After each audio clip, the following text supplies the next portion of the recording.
Hello there, everybody. Welcome to tonight's program presented by Kaplan on short verbal foundations for the GRE. Glad to have you here. We are going to be having a lot of fun together over the next hour or so. My name's Stuart. I'm coming to you live, of course, from Toronto, up in the great, not white north this time of year, kind of like brown and red north. The leaves have changed, starting to get a little bit colder. Give me a hello in chat. Let me know you can see me, you can hear me. Let us know where you're joining us from this evening. I bet we got people here from all over the place, ready to study for the GRE. Based on that first poll in the lobby, it looks like most of you have quite a bit of time to study. Just under half of you are taking the GRE this month, but 60% of you have at least a month, some of you up to a year to study, which is great. As I'm sure you have all discovered by now, the GRE is not a test for which you can cram. You can't take a book home over the weekend and study for it for 2 days and be ready to take the test on Monday. This is a hard test that takes a lot of preparation, and we are here to bolster your prep this evening. And in this particular program, this is what we're going to be focusing on. This is what we're going to be looking at. So we'll be focusing on those short verbal questions, text completions, and sentence equivalents that make up roughly half of the verbal section.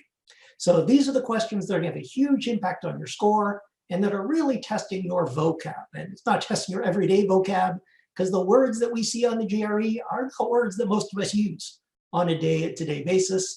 So it's really important to learn what words are tested, figure out a way to learn those words, and then, of course, apply those knowledge in the context of the questions. So let's take a little bit of an overview of short verbal. Like I said, it makes up about half of the verbal section, and it's broken down into two different question types: text completions and sentence equivalents. Text completions, you're going to have about 6 of them per section. They could be 1 blank, 2 blank, or 3 blank. Hey, quick question for you.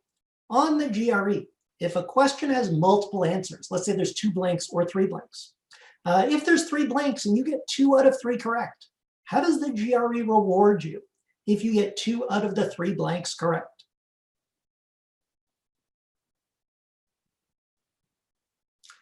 And you are all correct. It does not reward you at all. You get nothing, you fail, exactly. You get no credit if you get 2 out of 3 blanks correct. So the GRE is an all or nothing test. There is no partial credit. And that's good that you know that, right? You're going to be in a better position than some of your competitors who don't know that, who might say, okay, well, I only know one of these 2 blanks, so I'm going to pick that one and leave the other one empty. No, that's ridiculous, right? You never leave anything blank on the GRE. It is all or nothing. And when it comes to pacing, typically 1 to 1.5 minutes per question for text completions. They are going to be the very first set of questions that you see. So the very beginning of the verbal section will be text completion. Another really important question for you. I'm going to be asking you lots of questions in this session. Who's in charge on testing? Is the GRE in charge? Does the GRE decide the order in which you tackle the questions? Does the GRE control your fate? It does not. I apologize for pointing, it's so rude, but you are in charge. You decide your fate. So just because text completions come first, doesn't mean you got to do them first. Doesn't mean you have to do all 6, right? Maybe you do 2 or 3 of them and then move on to something better. That's something that's going to have a huge impact on your score on test day, is how much you control your own destiny, right? How much you take control of the section, the decisions you make, because at the end of the day, it doesn't matter how many questions you try, it matters how many questions you get right. So it's all about learning to make great decisions that are going to maximize your score, because there's one thing that you can't control. There's one thing that everybody wishes they had more of. What do you wish you had more of during the verbal section? What would make it way easier to get a much higher score if you had more of this rare commodity? Yep, time. It is definitely time. Time is the super rare commodity on the GRE. So it's your decision how you use that time. And 2 people with equal vocab skills if one of them is just better managing their time, they can do much better in the verbal section just by making better decisions. So your goal, one answer for each blank that makes sense with the clues in the sentence. Then we've got sentence equivalence questions, right? You're typically going to have about 4 of those. They're all going to have one blank and about a minute per question for sentence equivalence. Okay, it's going to be in the middle of the section. So typically you're going to get your 6 text completions. You're going to get a few reading comp, anywhere between 4 and 6 reading comp questions usually, and then 4 sentence equivalents. And then after that, the rest of reading comp. So it's not all the short verbal together. It's interrupted, it is rudely interrupted by reading comp. But if you know that you're way better at short verbal than reading comp, then skip that first set of reading comp, do the sentence equivalents, and then go back and do the reading comp. Like I said, it's all about making great decisions. Now for sentence equivalents, there's always 6 answer choices. How many correct answers are there for every sentence equivalence question? There's always 6 choices. How many of them are correct? Yep, 2. It's always 2 out of 6. And the 2 don't have to be perfect synonyms for each other. They just have to give the sentence the same meaning. So 6 answer choices, 2 of which I like to think of them as BFFs, right? They're not identical twins. They're BFFs. They give the sentence the same meaning. So let's just dive in and look at a question, right? Let's just get a feel for what's going on and how we would approach these. So first thing we're always going to do is we're going to read the question stem.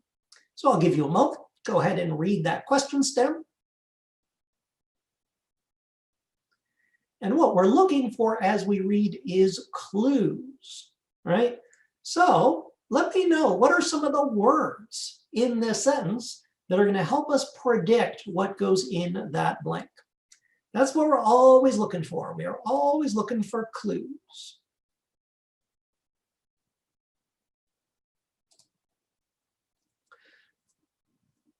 So in order to, that's definitely a clue, right? That tells us we're getting the reason for something.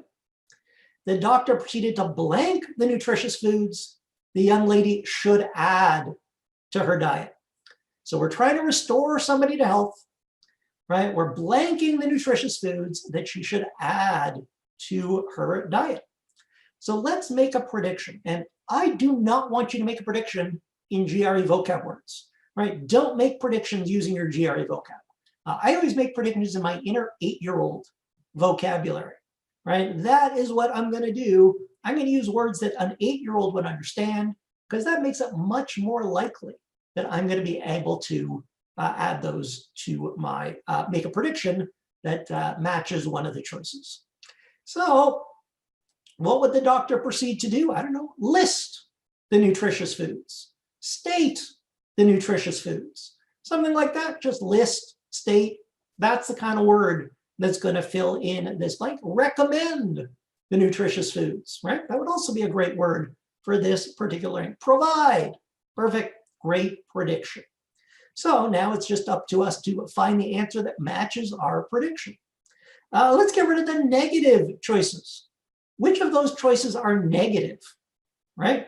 Definitely going to be a positive word, right? A positive or maybe neutral, right? Prohibit, that one doesn't make any sense at all. Criticize, no, the doctor's not going to criticize foods that the young lady should add to her diet. That doesn't make any sense either. And lament is a good word. The GRE likes the word lament. Lament means express extreme sorrow, where you lament the passing of your beloved cat, right? No, that is not a word. Compare. Compare is neutral, but that doesn't mean list. And that means even if we're not sure what this word means, it's got to be enumerate. That's got to be the correct answer to the question, okay? And that's how we're going to approach questions. We're going to read the sentence, we're going to work the clues, and then we're going to find the answer that matches our prediction. So here is the Kaplan method for short verbal. This is the method we're going to use over and over and over again. We used it on that last question, even though we didn't explicitly apply it. We didn't explicitly have these steps up there. So step one, we're going to read the sentence looking for clues. Then we're going to make our prediction, select the best match or matches to our prediction, and confirm our answer just by reading it back in to make sure everything makes sense. Now, Megan asked a great question. Megan asked, how many hours should we spend each day on improving vocab? Really not as many as you would think. So let me give you my big vocab building tip. This is my #1 tip for building vocab. As you practice, make a vocab diary, right? A journal, a diary, whatever you want to call it. And as you're doing practice, every time you come across a word you don't know, don't look it up, right? Don't break your studying to look it up. Write it down in your diary. Dear diary, here's a word that I just saw that I do not know the meaning of. And then when you're studying verbal, right, always leave 5 to 10 minutes at the end of each study session. And in that 5 to 10 minutes, you're going to do 3 things. First, you're going to look up the words that are in your vocab diary that you didn't know and write down the definitions. Second, you're going to make your own flashcards, right? This is really what I found was the key. Kaplan has great flashcards for the GRE. Other people have good flashcards. Not as good as Kaplan, but other people have good flashcards for the GRE as well. But I really found that making my own flashcards had a huge impact on my retention. It's just like when you take notes in class, right? You take notes in class, not because you necessarily are going to review those notes in detail later on, but just the act of taking notes moves things from your short-term memory into your long-term memory. Same thing with making flashcards. Making your own flashcards, whether they're virtual on your phone or physical on cue cards, on recipe cards, or whatever you like to use, making your own flashcards helps imprint things on your brain and move them to your long-term memory. And here's the other big advantage of making your own flashcards. You get to pick a sentence to help you learn that word that's personal and memorable for you, right? If you use somebody else's flashcards, they're going to be very generic sentences. They're not going to be particularly memorable. But if you can pick a sentence that uses that word that's from your own personal history, maybe it's from a song, maybe it's from a TV show, a movie, right? Pop culture, just something memorable, maybe even a little bit humorous, that is going to make it way, way easier to learn and ultimately remember that word. So on the front of the flashcard, put a sentence with a blank where the word goes and make sure the sentence has lots of clues, just like the sentences we see on the GRE. And on the back of the flashcard, you're going to put the word, you're going to put the definition, and for extra bonus points, you're going to put some other similar words that are also tested on the GRE, right? That way you can learn groups of words instead of just one word at a time. And I said there's 3 things you're going to do at the end of each study session. So you're going to look up the words, you're going to make some new flashcards, and you're going to review your stack of flashcards. And if you review those flashcards for 5 minutes, 3 times a day, you'll be amazed how quickly you learn those words. So you don't need to devote 3 hours a day just on learning vocab, but 5 minutes, 3 times a day, yeah, that's going to have a huge impact on your overall vocab, right? So let's do some more practice. And let's talk more about clues. So step 1 of the method, we're reading the sentence, looking for clues. So let's look at this sentence that's up on the screen. By all accounts, the storm was blank. This would be an unfair GRE sentence. You would never see this sentence on the GRE. Let me know, what are some different words that could fill out this sentence? And you're very welcome, Megan. And Jenny asked a great question, which I will answer in a couple of minutes. Yeah, so the problem with this sentence is we don't have any clues, right? Some of you are saying the storm was beautiful. The storm was mild. It was devastating. It was needed. It was calamitous, right? There are lots and lots of different words. Could be a friendly storm, could be a horrible storm. We have no idea. Could be a short storm, could be a long storm. The GRE will never give you a sentence without appropriate clues. Let's add some context. By all accounts, the storm was blank, devastating every town in its path as it charged up the coast. Now that we've got this add-on, is this a friendly storm or is this a devastating storm? Of course, it's a devastating storm. It's got that word right in there. So having these context clues is really going to help us, and every GRE sentence will have more than enough clues to narrow it down to the correct answer. So your ability to be a GRE detective is going to have a huge, huge impact. Okay, let's look at another one. Let's talk about road signs. And some of you mentioned road signs earlier. Road signs typically come in two different varieties, right? Due to the blank. Due to, does that mean we're going straight ahead or we're going to change directions?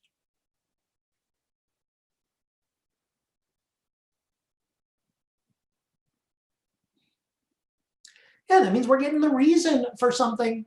There is going to be a straight ahead connection between the parts of the sentence. But how about despite? What does despite tell us is going to be the relationship between the two parts of the sentence? It's going to change. Yeah, that's what we call a detour road sign. So we typically put road signs into two different categories: straight ahead, words like due to, because, since, and detour road signs, words like despite, although, however, but, that tells us there's going to be a change. So let's see how that would impact our predictions for these two examples. So due to the blank, her first novel received from literary critics, Amelia decided to submit a second book to her publisher. So because we use due to, are those critics going to be saying good things or bad things about the novel?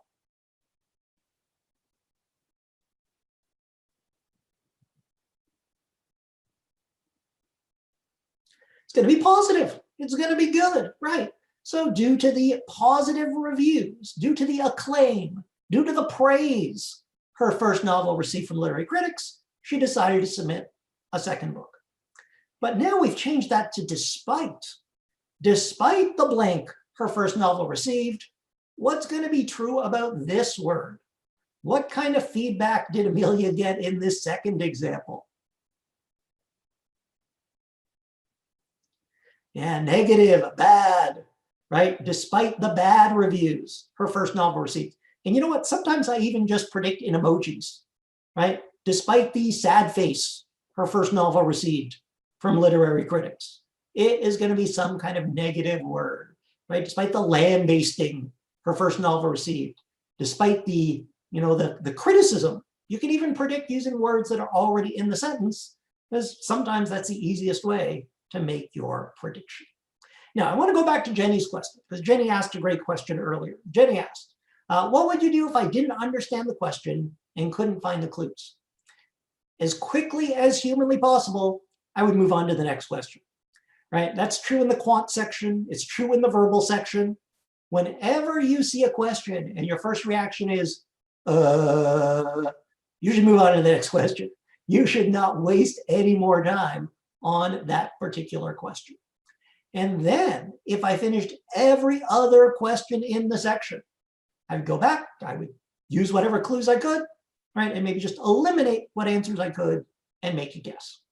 But that would definitely be a last priority question for me to do. And that's going to be an important part of the test day process, because if you do well in the first verbal section, remember, the second verbal section is going to be hard. The second verbal section is going to be advanced because the GRE adapts to your performance on a section by section basis. So if you do well in the first verbal section, expect some really hard sentences in the second section. And you don't have to get them all right to get a good score. It's all about choosing your battles wisely and making good decisions. So let's apply this more to a GRE style sentence. So I will give you a moment to go ahead and read this and let us know what, if any, clues you see in here that are going to help us find the answer, that are going to help us make a prediction.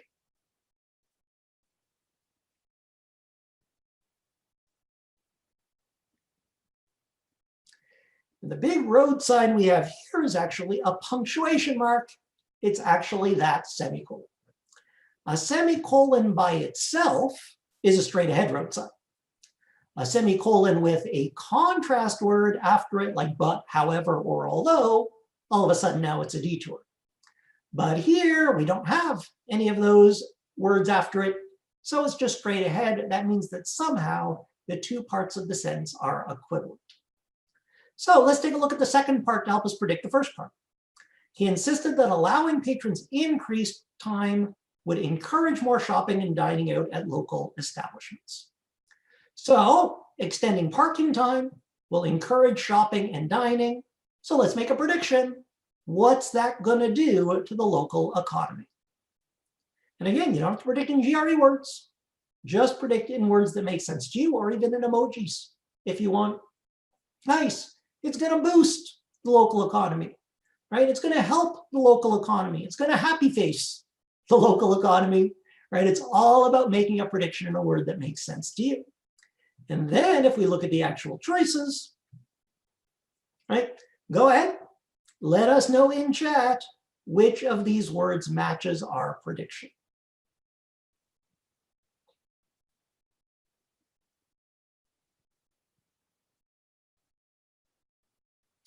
Very nice. Everybody pretty much is agreeing that it is bolster, right? That is the match for our prediction.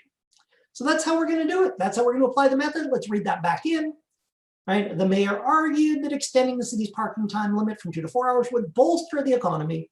He insisted allowing patrons increased time would encourage more shopping and dining out. Perfect. All makes sense. That's got to be the correct answer. Now, this is a medium level difficulty question, right? Those aren't horrible words, but the more you practice, the more you'll be able to apply this method even to the hardest questions that you see in the section, right? So we read it back in, we happily click it and move on to the next question. Now, I'm just going to hide those answer choices for a moment. I want you to take about 30 seconds. Read this sentence, look for clues, and make a prediction. Don't tell me what your prediction is yet. Hey, but let me know what some of the clues you found are in this one.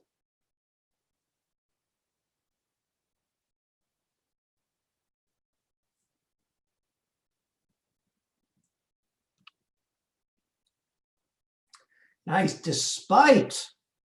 So despite, classic detour road sign. And let's look at the context. What we want to detour to, despite promising to be brief. So just from those first 5 words, despite promising to be brief, what do we already know happened? As soon as we read despite promising to be brief, what do we know happened? Yeah, she was not brief. She had to get escorted off the stage, right? So despite promising to be brief, the winning actress delivered an acceptance speech that was so blank that she got interrupted. So what's our prediction?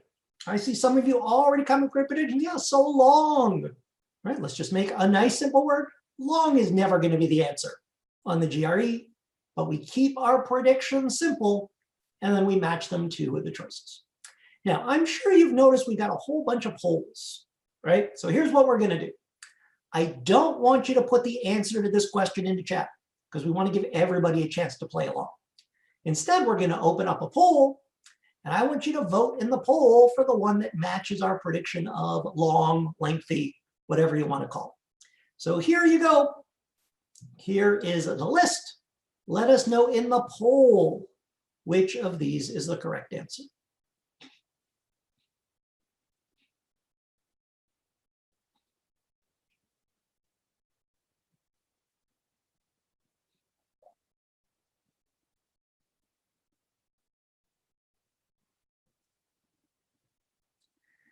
And excellent work. We're going to broadcast that result. We all agree with verbose, right? Which just means wordy. And private chatter asked, guest 3573 asked a great question. Your parents have very interesting names for you. We got lots of guest numbers here. What if you don't know the meaning of 2 words, even if you made a prediction? So let's talk about that. Let's talk about what you can do when you don't know the meaning of all of the words. First, right, you can just try to get a feel for the charge of the word. Does it seem positive? Does it seem negative? Does it seem neutral? You can also use your knowledge of word roots and suffixes and prefixes. For example, let's say we didn't know what verbose meant. Well, it's got the word verb, right? Verb is right in verbose. And we know that verb has something to do with language. So just knowing that verb has something to do with language, yep, that makes it the most probable of these choices. Here's the good news.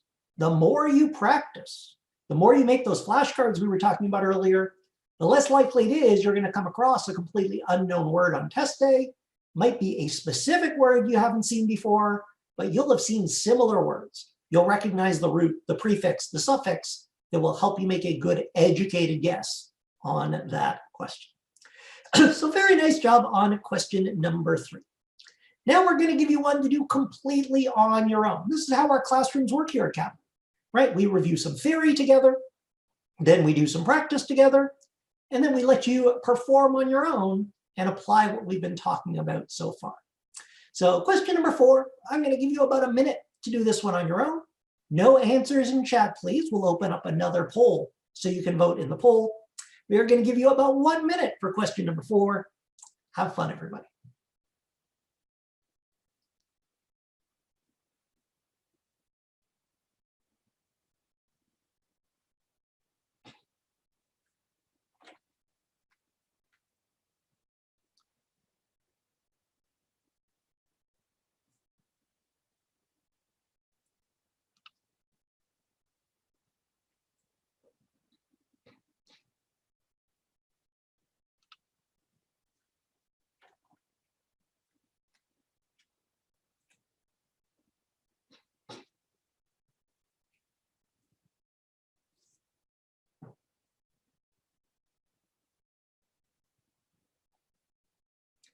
I'm going to give you about another 10 seconds. And for those of you who have already selected an answer, let me know in chat, what clues did you use to help you make your prediction?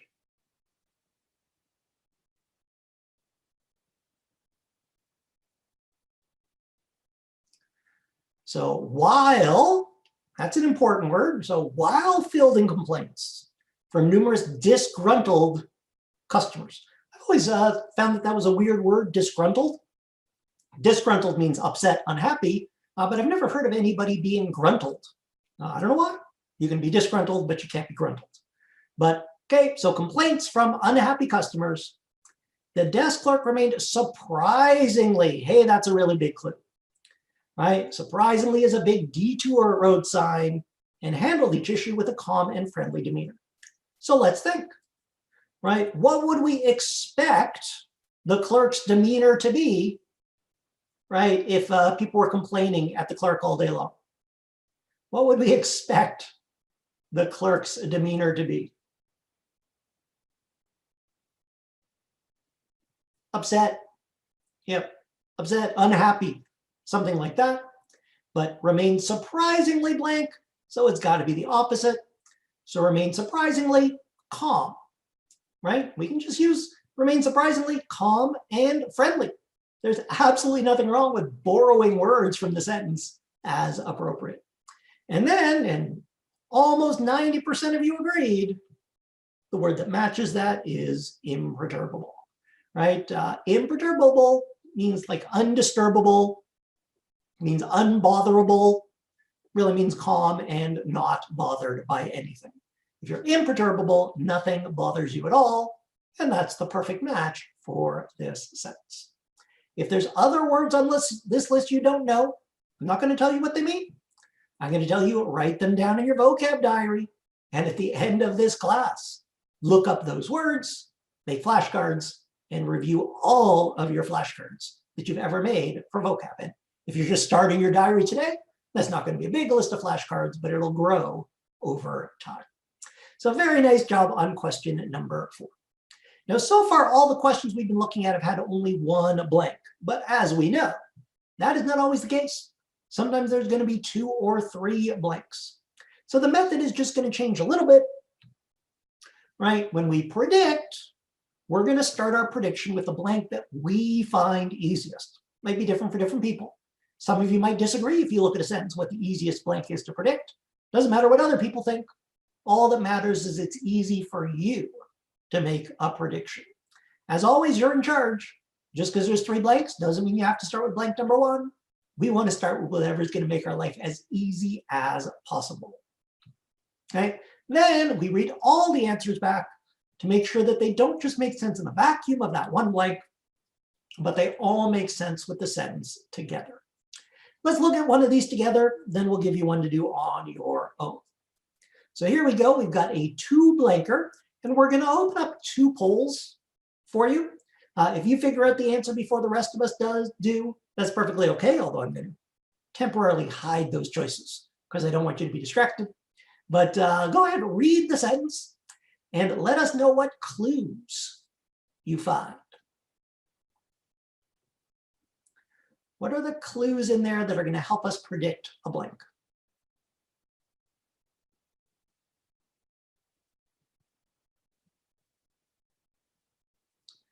Often regarded, seek out victims. Although, yeah, a lot of you noticing although, really big detour sign. Typically only attack when blanked by a perceived threat. Great. So lots and lots of clues. And now, just let me know in the poll. Just let me know in chat. Which blank do you think is easiest to work with? 1 or 2?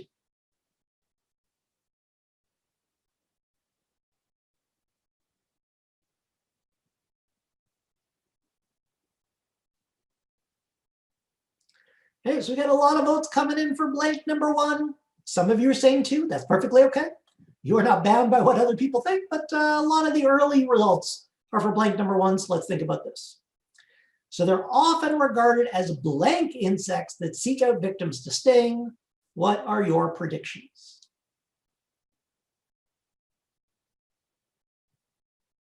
Angry insects, aggressive insects, mean insects. Yeah, those are the things that would seek out victims to sting. Okay, so let's put angry, let's put aggressive in that first blank. And now let's use that to make our second prediction. They're often regarded as aggressive insects that seek out victims to sting. They typically only attack when blanked by a perceived threat. So they're often regarded as aggressive, but they only attack when what? Provoked, intimidated. Very, very nice. So there we go.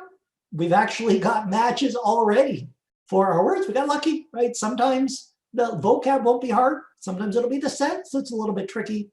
And we've got 2 words that we predicted, right? Some of you predicted aggressive for blank 1. Some of you predicted provoked for blank 2. So those have to be the right answers to this question. So very nice job on this 2-blanker. Let's give you one to do for practice before we move on to sentence equivalents. So I'm going to give you a little bit more than a minute because this next one has 2 blanks. A little bit more than a minute for question number 6. It's a 2-blanker. So we'll bring up 2 polls for you. Work the clues, make your prediction, and then pick the words that match your predictions. Have fun.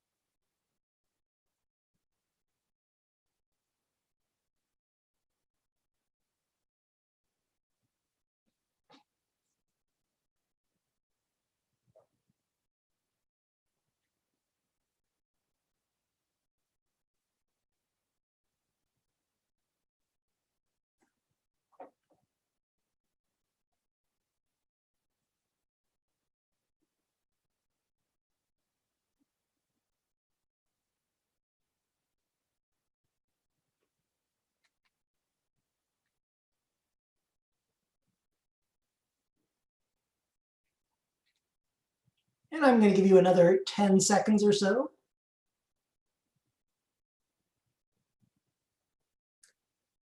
And yes, 5071 is asking a great question.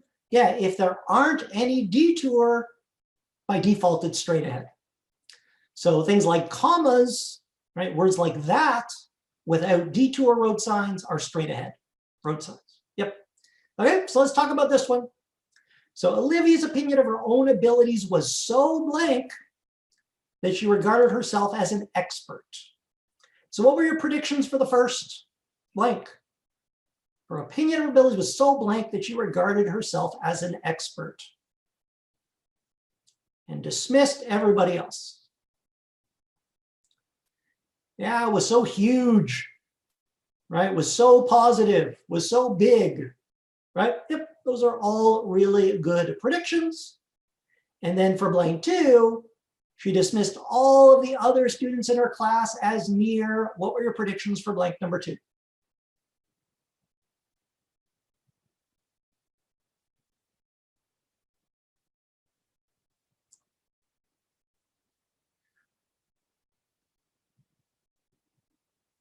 Poor, mediocre, right? Something negative, noobs. She regarded all the other students in her class as mere noobs, right? That's, of course, noobs is not going to appear on the GRE. Maybe in the year 2032, the word noobs will appear on the GRE, but not today.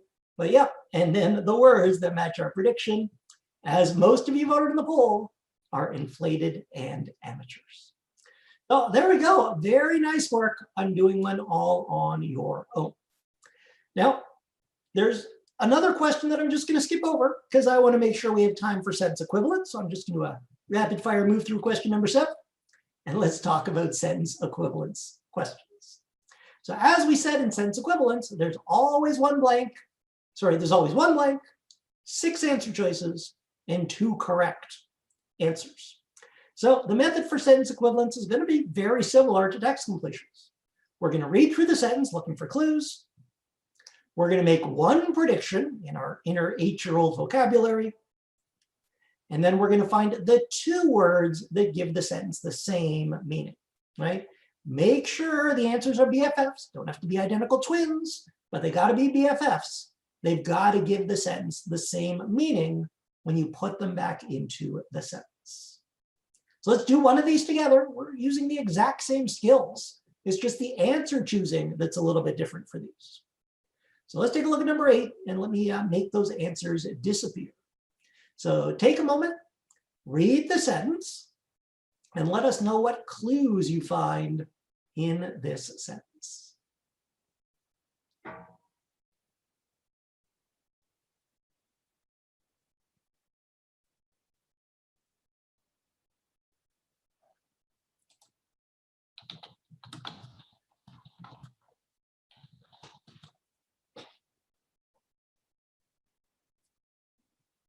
Okay, so we've got a violent crime.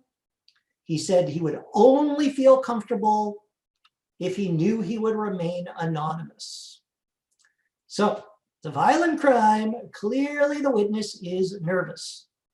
He would only feel comfortable speaking blankly if he knew that he would remain anonymous. So what word makes sense? What's our prediction for this blank? He would only feel comfortable speaking frankly. Nice. Openly. Excellent predictions, right? So word like frankly, openly, candidly, right? Honestly. Those are all great predictions, right? Because he wants to remain anonymous, right? He does not want these violent people to know that he witnessed this crime. So I'm going to bring up 6 answer choices. I'm going to open up a poll, vote for the 2 that match our prediction.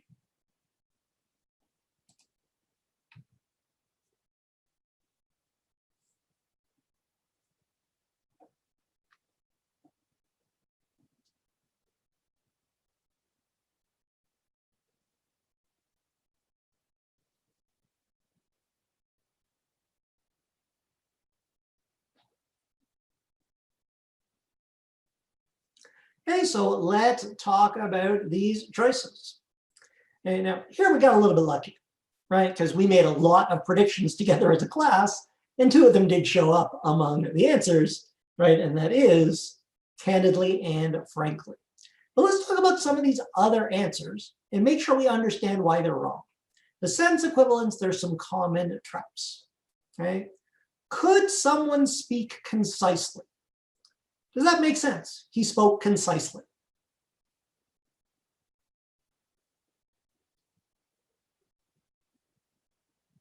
Sure, you can speak concisely.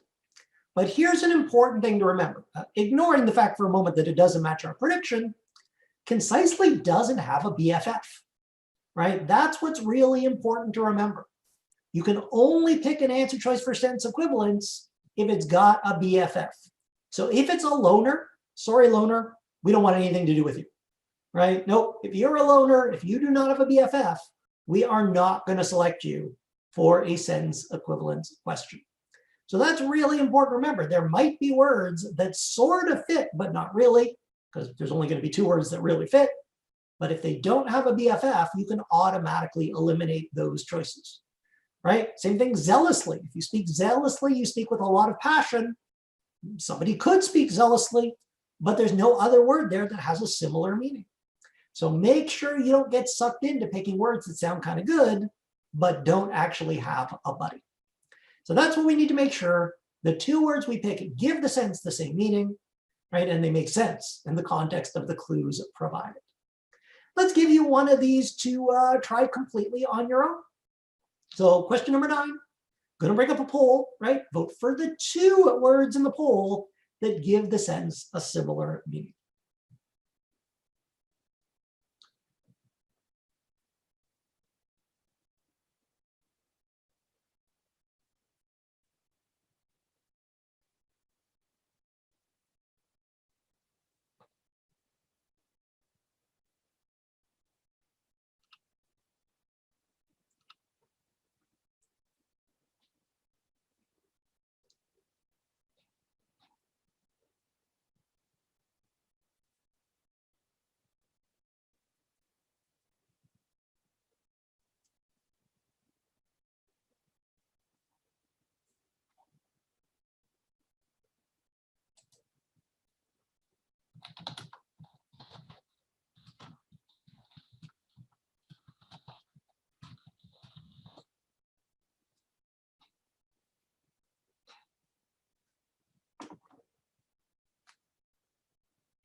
Okay, most of you have finished this one up. So let me ask you for the clues, right? This is what we're always doing, step by step. So first question, what clues helped you make your prediction?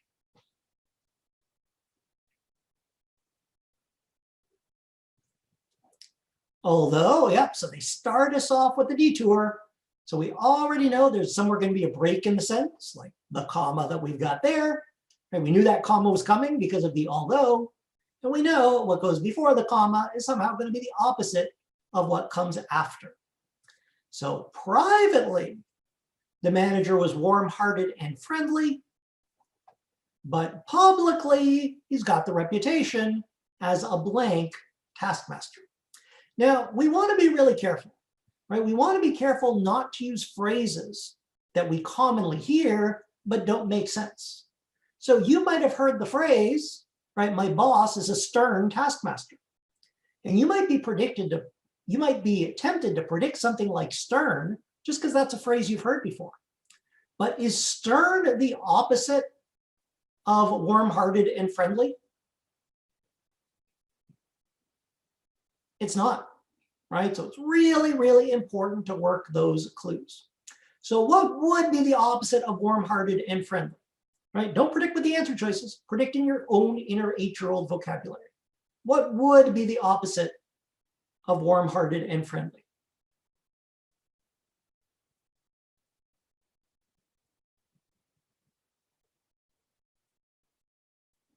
Mean, rude, quiet, reserved. Sure, those are all words you could pick, right? Now, quiet might not be quite negative enough, right? So like, I don't know, a negative version of quiet, grumpy, something like that, right? A grumpy taskmaster, an ogre-y taskmaster, right? Something like that, right? But that's what we're looking for.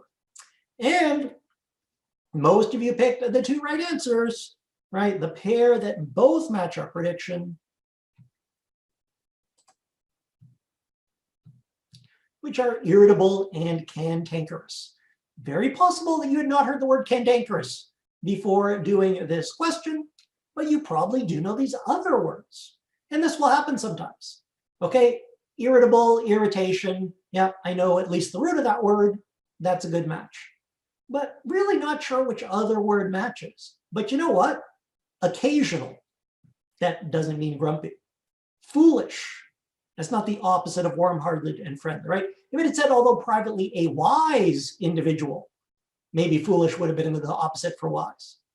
Mundane just means normal, boring, everyday. And unpredictable, that's definitely not the opposite of warm-hearted and friendly. So sometimes, and this goes to a question that somebody asked earlier, you might not know all the words, right? Work what you do know with, eliminate as many of the ones you definitely know are wrong, and then just make your best guess out of whatever remains. Okay, let's look at one more, and then we'll talk about takeaways, and we'll talk about what you can do next for success. So same thing, I'm going to let you do question number 10 completely on your own. Work the clues, make a prediction, and then pick the 2 choices that match. And this time, for the first little bit, I'm actually going to hide the choices because I want to make sure you predict. So I'm going to give you 20 or 30 seconds to read and predict. Then I'll bring the choices up and then go ahead and vote in the poll. Have fun with number 10.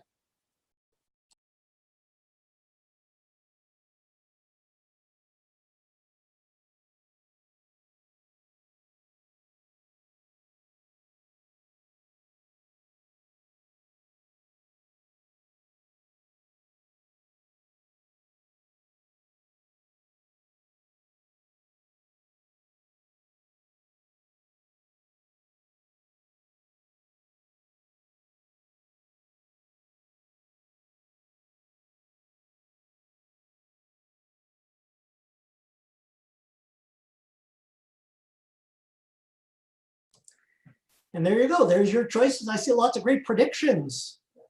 Right? Uncommon, odd, erratic. Nice work in the clues. And now go ahead. Weird. Yep. Now you've got those choices. Now you can vote for the 2 that match your prediction.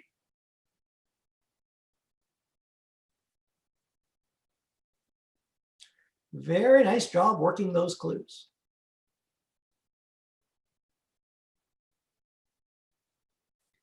And speaking of clues, right, probably the 2 most important words, usually predictable, right? They're usually predictable, but they'll often demonstrate blank behaviors in the days preceding an earthquake, right? We want the opposite of usually predictable. That's why I really like those weird, peculiar, odd choices.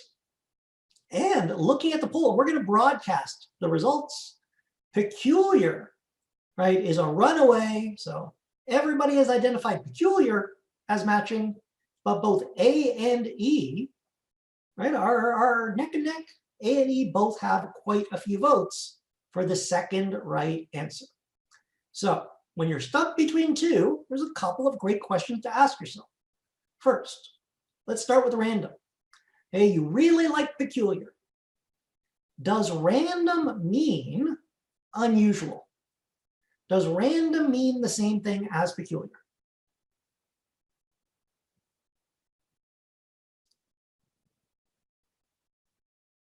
No, not necessarily, right? If you flip a coin, right, each time you flip a coin, it's random whether it's going to be head or tails. That doesn't mean that it's weird that it's going to be head or tails. If you roll a die, it's random if it's going to be a 1, 2, 3, 4, 5, or 6. Right? That doesn't mean that it's weird if you get a 3. Right? It's just random. You just don't know what you're going to get. So that's the problem with random. It doesn't mean weird. It doesn't mean the same thing as peculiar. They are not BFFs. Maybe they're third cousins 4 times removed, but they are definitely not BFFs, and that's what we need. Anomalous. I don't know if you have any Star Trek fans, but space-time anomalies, right? Those are what they seem to keep running into. So crazy things keep happening to every Star Trek crew ever in the history of every Star Trek episode, right? There's always anomalies. There are always just weird things going on. If something is anomalous, it's weird, it's out of the ordinary, it's unusual. And that's why it is, in fact, the second correct answer to this question. So make sure the word you're picking means what you think it means, right? Make sure it does give the sentence the same meaning. Random, even if you're tempted by random, right? Even if you think, you know what, I think random could fit the sentence, it doesn't have a BFF. And if it doesn't have a BFF, it can't be the right answer to a sentence equivalence question. So that BFF check is huge in making sure you find the right answer. And those are really the two most common traps that we see in sentence equivalence. We'll see answers that kind of, sort of, but not really fit, but don't have a BFF, so we should never choose them. And the other really common trap in sentence equivalence is a pair of BFFs, a pair of words that do give the sentence the same meaning, but they just don't match the clues provided. So maybe they got the opposite charge, right? Maybe you predicted something positive, and there's two words that give the sentence the same meaning, but they're both negative. So they just don't follow the clues. So make sure that two things are true of the answers you pick. First, they match the clues. And second, they give the sentence the same meaning. Excellent, excellent work in this session. Really impressed with how much you've picked up, even in the short, 50 minutes or so that we've been working on this together. And here are some really big takeaways, right? First, work the clues. The number one tip I have for people, if somebody were to say to me, you are only allowed to give me one tip for short verbal, what is the tip? Predict. Predicting is the key to bliss in short verbal. It's also really important for a lot of reading questions, but especially for short verbal. Predicting before you peek at the choices is going to have a huge impact on your ability to avoid traps and zero in on the correct answers. So predict, predict, predict. Okay, if there's multiple blanks, start with whatever blank you think is going to be easiest. There's 2 blanks, first or second, 3 blanks, first, second, or third. That's why we always read the whole sentence before worrying about the blanks, because there might be something at the end of the sentence that completely changes what your prediction would have been early on. So first blank, second blank, third blank, your one and only criterion for deciding where to start should always be which blank is easiest for me to predict based on the clues provided. And then remember, for sentence equivalence, we've got to pick the 2 words that give the sentence a similar meaning. Now, let's put this in context for a moment, right? Let's talk about verbal. Let's talk about studying for the GRE overall. Okay. First thing to note, the program that we did tonight is one of the many GRE channel programs that Kaplan offers to its enrolled students. So you got a little glimpse of the GRE channel tonight. I think there's something like 40 different channel programs focusing on verbal, focusing on quant, focusing on foundational level, intermediate level, advanced level. So there are lots of similar programs available if you're enrolled in a Kaplan course. Now, a lot of you are taking a mini course right now. Great, take advantage of all the resources that are available to you. And we're going to give you a link in the chat to our homepage where you can see some of the other resources that are available. Some of them are free resources. Some of them are resources you can buy, you can sign up for. But it's really important for you to figure out what's the best way for you to study for the GRE. And that's going to be very different from person to person, right? Everybody's a little bit different. You got a different starting point. You got a different goal, right? You have a different test result already. You know how far away you are. And if you don't know what your current score is, if you have not yet taken a practice test, then my number one homework recommendation for you is to take a free practice test. We'll give you the link for that as well. Kaplan offers free GRE practice tests. If you have not yet taken one, that is your number one piece of homework. I don't care if you're taking the GRE next week, 6 weeks from now, 6 months from now. The very first thing everybody should do is take a practice test to give you context for your studying and to get a feel for how far away you are from your goal. And that's the second thing everybody needs to do if you haven't already done it, some investigation work right? Check out the programs that you are considering and see what score you need to be competitive at those programs. Because if you don't know your starting point, and if you don't know your goal, it is impossible to come up with the right study plan, right? Your study plan is going to be very different if you are 2 or 3 points away from your goal versus if you're 15 or 16 or 20 points away from your goal. So you need to know your starting point. You need to know your goal so you can come up with a personalized study plan. We are happy to help you do so, right? We have consultants. You can book an appointment free with one of our consultants, and they will help you set up a study plan that's right for you. They'll help you decide what resources are appropriate in your situation, and we'll give you that link. We'll give you that link as well, so you can book an appointment. Like I said, free, no strings attached, right? It's not like we're going to take you to the top of a mountain and make you listen to a timeshare pitch before we give you advice. No, we want to make sure that you do what you need to do to get into grad school. And I really want to leave you with one big thought. A lot of people resent the GRE, right? A lot of people get mad at the GRE. A lot of people see it as an obstacle to getting into grad school. I don't think of it that way. Kaplan doesn't think of it that way, right? We want you to think of the GRE as an opportunity. The GRE is an opportunity for you to show grad schools that they just, not just that you deserve a spot in their program, but that they want you in their program, right? The GRE is your opportunity. It doesn't matter what's happened in the last 2, 3, 4 years of undergrad. It's your opportunity to shine. The playing field is equal. Everybody takes the same test. You don't have to worry, oh, I took hard courses. Other people took easier courses. I went to a hard school. That other person went to a party school. None of that matters. And that's why schools love the GRE. That's why schools put so much weight on the GRE, because it is an equal playing field. And you need to do whatever it takes to give yourself the advantage, to give yourself a competitive advantage, because at the end of the day, the score you get on the GRE is going to have a huge impact on your future, right? It's going to impact what schools you can get into. It's going to impact what benefits you get, right? GRE can be not just your friend, it can be your friend with benefits, because the GRE will have an impact on things like scholarships, tuition discounts. If you're applying to science programs, the GRE can have a big impact on research grants and research opportunities. If you're applying to a program that has a teaching component, a lot of grad schools use your GRE score to give out TA-ships and things like that. So look at the GRE as your great opportunity, regardless of what else has happened in your undergrad career, to prove that schools want you, that they need you, and that they should give you those benefits to get you into their program. So unfortunately, we are at the end of our hour. I want to thank you for your great participation. I really love teaching. I love it a lot more when my students are involved in the process. And if you do end up becoming one of our Kaplan students, if you do end up taking a course, I teach on the GRE channel on a regular basis. I hope to see you there one day as well. But thank you, everybody, for being here with us today. Good luck with your studies. Reach out to us if there's anything else we can do to help. Have a great rest of your evening, everybody.